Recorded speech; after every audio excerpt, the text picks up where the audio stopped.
Hi, kumusta po kayo? Magandang araw at welcome back sa Easy Tagalog 101. Sa video na ito, pag-aaralan natin kung paano ginagamit ang mga konseptong is, are, was at were sa mga karaniwang pangungusap sa Tagalog. In this video, we will learn how the concept of is, are, was, and were are expressed in common Tagalog sentences. Makikita natin kung bakit iba ang pagkakabuo ng mga pangungusap sa Tagalog kumpara sa English or sa Ingles. We will see why Tagalog sentences are structured differently from English sentences. Gagamit din tayo ng mga simpleng halimbawa na maaari mong gamitin sa pang-araw-araw na pakikipag-usap. We will also use simple examples that you can use in everyday conversation. Kaya tara, magsimula na po tayo. So, let's get started. Part 1. Gamit ng is, are sa Tagalog. Using is, are in Tagalog. Ako. Again, ako. Kapag sinabi natin ang ako sa Tagalog, ang katumbas nito sa English ay I. When we say ako in Tagalog, the English equivalent is I. Once again, when we say ako in Tagalog, the English equivalent is I. Sa ating lesson, makikita natin na ang I, ay madalas na ipinapahayag madalas na ipinapahayag gamit ang ako sa Tagalog sentence. In this lesson, we'll see that I am is often expressed using ako in a Tagalog sentence. Example, abala ako. Abala ako. In English, I am busy. Ako equal I, abala equal busy. Mapapansin natin na walang hiwalay na salitang katumbas ng am sa pangungusap na abala ako. Notice that there is no separate word equivalent to am in the sentence, abala ako. Natural na Tagalog sentence po ito. This is a natural Tagalog sentence. Example number 2, napapagod na ako. Napapagod na ako. I'm getting tired. Ako equal I.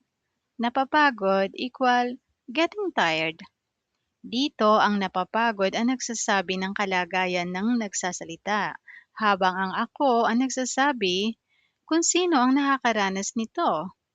Here, napapagod describes the speaker's state while ako tells us who experiencing it. Example number 3, nandito ako sa kapihan. Kumakain ako. Again, nandito ako sa kapihan. Kumakain ako. I'm here in the cafeteria. I am eating. Dito, ang salitang nandito ang nagsasabi kung nasaan ako. At ang kumakain ang nagsasabi kung ano ang ginagawa ko. Here, the word nandito tells us where I am, while kumakain tells us what I am doing. Example number 4, uuwi na ako. Uuwi na ako or uuwi na ako. I'm going home now. Dito, ang uuwi ay pandiwa at ang ako ang nagsasabi kung sino ang gagawa ng kilos. Again, dito, ang uuwi ay pandiwa at ang ako ang nagsasabi kung sino ang gagawa ng kilos. Here, uuwi is a verb and ako tells us who will perform the action. Daily praises ako. Okay, these are the following examples of daily praises using ako. Number 1, abala ako. Abala ako, I am busy. Number two, abala ako, ang dami kong gawain. Abala ako, ang dami kong gawain. I am busy. I have so many things to do. Number number three, napapagod na ako. I am getting tired. Napapagod na ako. I am getting tired. Or I'm getting tired. Number four, napapagod na ako. Kailangan ko ring magpahinga. Napapagod na ako. Kailangan ko ring magpahinga. I am getting tired. I also need to rest. And number five, ay nandito ako sa kusina, kumakain ako. Nandito ako sa kusina, kumakain ako. I'm here in the kitchen. I am eating. I'm here in the kitchen. I'm eating. Uuwi na ako. Uuwi na ako. Uuwi na ako. I'm going home now. Okay, another verb to be is. Is. In Tagalog, ay. Alright, let's continue. Ngayon naman tingnan natin ang is. Now, let's look at is. Ang is ay maaaring magkaroon ng katumbas na ay sa Tagalog, lalo na sa isang sentence structure na gumagamit ng I. In English, is can correspond to I. Again, is can correspond to I in Tagalog, especially in a sentence structure that uses I. Example, siya ay abala, or he or she is busy. Siya or siya equal he or she. I equal is, abala equal busy. Pero sa pang-araw-araw na konversasyon sa Tagalog, mas natural po at mas karaniwan na sabihin ang abala siya. In English, but in everyday conversational Tagalog, it is more natural and common to say abala siya. Pero sila ay parehong tama. Once again, pero sila po ay parehong tama or sila po ay parehong tama. Okay? Ang pagkakaiba lamang ay nasa sentence structure at style. I mean, both are correct. The difference is in the sentence structure. Once again, both are correct. The difference is in the sentence structure and style. Ang siya ay abala ay gumagamit ng I structure. Again, ang siya ay abala ay gumagamit ng I structure, habang ang abala siya ay mas natural sa ordinaryong konversasyon. Siya ay abala uses the I structure, while abala siya is more natural in ordinary conversation. Okay, let's expand our Tagalog vocabulary, and these are the following daily phrases using he or she or siya in Tagalog with the verb to be is.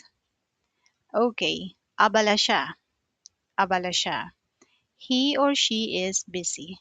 Next, ang dami niyang gawain, ang dami niyang gawain. He or she has so many things to do. Next, napapagod na siya. Napapagod na siya. He or she is getting tired. Next. Napapagod na siya. Kailangan din niya magpahinga. He or she is getting tired. He or she also needs to rest. Next. Nandun siya sa nandun siya sa kusina. Kumakain siya. Nandoon siya sa kusina. Kumakain siya. He or she is there in the kitchen. He or she is eating. Next, uuwi na siya. Uuwi na siya. He or she is going home now. Verb to be are. Understanding are in Tagalog. Okay, guys. So, Sa previous lesson po natin, natutuhan natin doon na ang R ay maaaring magkaroon ng katumbas na I sa Tagalog. Tama po yun. In English, guys, in our previous lesson, we learned that R can correspond to I in Tagalog, and that is correct. Pero, kapag plural, once again, pero kapag plural ang noun na tinutukoy, maaari nating gamitin ang mga para para malinaw na ipakita na maramihan ito. But when the noun being referred to is plural, we can use mga to clearly show that it refers to more than one. Example, the students are busy. Ang mga estudyante ay abala. The students are busy. Mhm. The students are busy. In Tagalog, ang mga estudyante ay abala. Or, yeah, the students are busy. Once again. Okay, now, let's break it down. Mga equal plural marker. Once again, mga equal plural marker. Mga shows that the noun is plural. I equal equivalent of R in this sentence structure. I functions as the equivalent of R in this sentence structure. Estudiante, student, like that. Okay. For example, estudiante equal student. Ang mga estudyante equal the students. Well, but in everyday conversation, ang mga estudyante ay abala. Mhm. Once again, but in everyday conversation, we could say ang mga estudyante ay abala. Or in English, the students are busy. Okay, or it becomes abala ang mga estudyante or the students are busy in English. Well, I just want to let you know that parehas or pareho po silang tama, no? Pareho po silang tama. Okay? Pareho silang tama, pero mas natural at mas karaniwan sa pang-araw-araw na usapan ang abala ang mga estudyante. In English, both are correct, but abala ang mga estudyante is more natural and common in everyday conversation. Okay, remember, mga equal marker ng plural noun and I equal ginagamit bilang katumbas ng R sa ganitong sentence structure. I equal use as the equivalent of R in this sentence structure. Kaya kapag sinabi nating the students are busy, maaari nating sabihing ang mga estudyante ay abala. So, when we say the students are busy, we can say ang mga estudyante ay abala. At sa mas natural na konversasyon sa Tagalog, abala ang mga estudyante. And in natural conversation in Tagalog, abala ang mga estudyante. Okay, another information. Kung dati po ay itinuro natin na ang is at are ay maaaring maging I, tama po iyon. So, if we previously learn and teach that is and are can correspond to I, well, that is correct. But now, ang bagong matututunan natin ay kung kailan natural gamitin ang I at kung kailan mas natural na wala ito. Okay? But now, what we are learning is when I is natural to use and when it is more natural to leave it out. Okay? So, ganito po siya. Formal I structure. Siya ay abala. That is example. Once again, formal I structure. Example, siya ay abala. Or in English, he or she is busy. Another one, sila ay abala. Sila ay abala. They are busy in English. But when it comes to natural conversation, daily natural conversation in Tagalog, it becomes abala sila, abala sila. Or in English, they are busy. So, yeah, these are the difference, or that is the difference. They are difference, okay? However, gayunpaman, pareho po silang tama. However, pareho silang tama. Ang mahalaga ay malaman natin kung paano sila ginagamit sa tamang context. Or in English, both are correct. Once again, both are correct. What matter is knowing how they are used in the right context. Part 2. Okay, part 2 na po tayo. Part 2 or part 2, was and were in Tagalog. Using was and were in Tagalog, was I slash nasa slash context. Guys, ngayon naman po pag-usapan natin ang was. In English, guys, now let's talk about was. Ang was ay ginagamit sa English kapag ang isang kalagayan, sitwasyon o lokasyon ay nasa nakaraan. Meaning, was is used in English when a state, situation, or location happened in the past. Sa Tagalog, ang katumbas nito ay maaaring ay, nasa, o ibang natural na ekspresyon depende sa konteksto ng pangungusap. Meaning, in Tagalog, it can correspond to I, nasa, or another natural expression depending on the context of the sentence. Okay, let's give an example. Okay. Um, Example, state slash condition. Okay, number one. I was busy yesterday. I was busy yesterday in Tagalog. Abala ako kahapon. Abala ako kahapon. Um, this example, we can say, we can also say, ako ay abala kahapon. Again, we can also say, ako ay abala kahapon. Okay? So, dito, ang ay ginagamit as I sentence structure.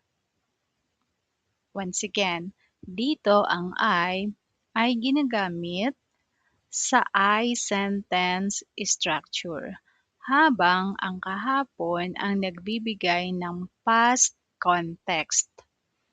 In English, here I is used in the I sentence structure, while kahapon provides the past context. Okay, another one. Example number 2. Okay, location again. I was at the cafeteria. I was at the cafeteria yesterday. In Tagalog, nasa kapihan ako kahapon. Nasa kapihan ako kahapon. Dito, nasa ang natural na ekspresyon dahil po lokasyon ang pinag-uusapan. In English, here, nasa is the natural expression because we are talking about location. Okay, now let's proceed. Where? Where? Where is also I or slash NASA slash context. Okay, what does it mean? Ang where ay ginagamit naman para sa plural subjects tulad ng they.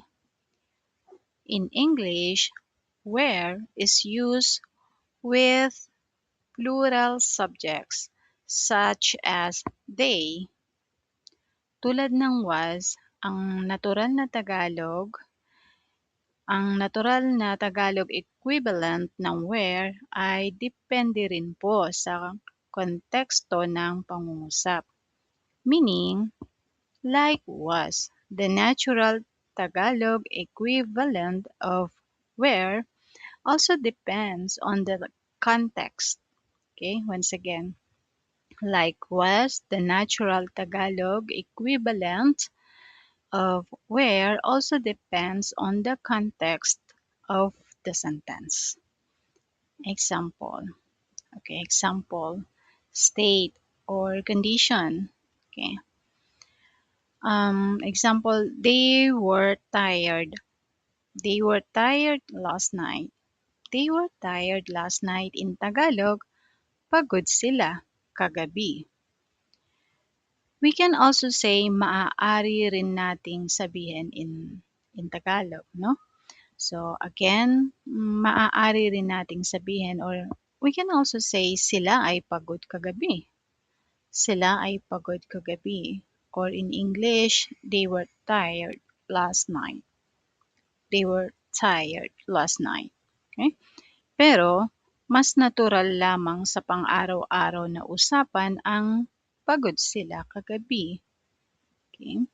Mas natural po 'yun. Mas natural sa pang-araw-araw na usapan na sabihing pagod sila kagabi instead of sabihing sila ay pagod kagabi. Instead of to say they were tired last night, in Tagalog sila ay pagod kagabi, it's very natural to say pagod sila kagabi. Okay? Meaning, pagod sila kagabi is simply more natural in everyday conversation. Okay, now, another example, number 2 example. Again, location. They were at the school yesterday. They were at the school yesterday. In Tagalog, nasa eskwelahan sila kahapon. Again, they were at the school yesterday. Nasa eskwelahan sila kahapon. Dito, ang salitang nasa ang ginagamit dahil ang tinutukoy ay ang kanilang lokasyon. Here, we use nasa because we are talking about their location. Guys, maraming salamat po sa inyong panonood at mag-iingat po kayong palagi hanggang sa muli nating mga video at pag-aaral dito sa Easy Tagalog 101. Guys, thank you so much for watching and please always take care. And until our next videos and lessons here at Easy Tagalog 101. Bye! It's sleep time here in the Philippines. Bye bye!